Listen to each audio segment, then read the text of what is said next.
गुजरात बोलल्यानंतर उद्धव साहेबांचा गुजरातमधला व्हिडिओ दाखवत आहे की तो व्हिडिओ अमितभाई शहा यांच्या उमेदवारीसाठी उद्धव साहेबांना विनंती केली होती तेव्हा उद्धव साहेब यांच्या फॉर्म भरताना गुजरातला गेले होते तेव्हा ते गुजरातमध्ये म्हणाले होते जय हिंद, जय महाराष्ट्र, जय गुजरात। आज परिस्थिती अशी आहे, महाराष्ट्राचे उपमुख्यमंत्री सन्माननीय एकनाथजी शिंदे हे पुण्यामध्ये कार्यक्रमामध्ये सुद्धा जय हिंद, जय महाराष्ट्र आणि थांबून जय गुजरात कुठली नांदी आहे? या सगळ्याचा अर्थ एक आहे, ठाकरे ब्रँड जेव्हा एकत्र येतोय, उद्धव साहेब, राजसाहेब जेव्हा एकत्र येत आहेत, याचा अर्थ ह्यांच्या बुडाला आग लागलेली आहे।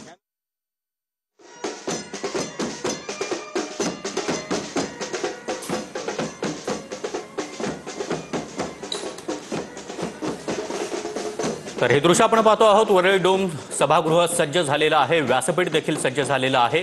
आवाज मराठीचा असं आपल्याला या दोन्ही स्क्रीनवर पाहायला मिळतंय। मागे महाराष्ट्राचा नकाशा आणि त्यावर आवाज मराठीचा असं लिहिण्यात आलेलं आहे। कुठेही पक्षाचा झेंडा आपल्याला पाहायला मिळत नाहीये, कारण राज ठाकरे आणि उद्धव ठाकरेंनी स्पष्ट केलेलं आहे की अजेंडा असणार आहे तो फक्त मराठीचा, आणि त्यामुळेच आपण पाहतोय की कुठेही पक्ष आणि पक्षाचा झेंडा आपल्याला पाहायला मिळत नाहीये। मात्र दुसरीकडे आपण पाहतोय दोन्ही पक्षाच्या कार्यकर्त्यांमध्ये प्रचंड उत्साह आहे, बँड वाजवण्यात आलेला आहे, बँड लावण्यात आलेला आहे आणि जोरदार तयारी ही दोन्ही पक्षाच्या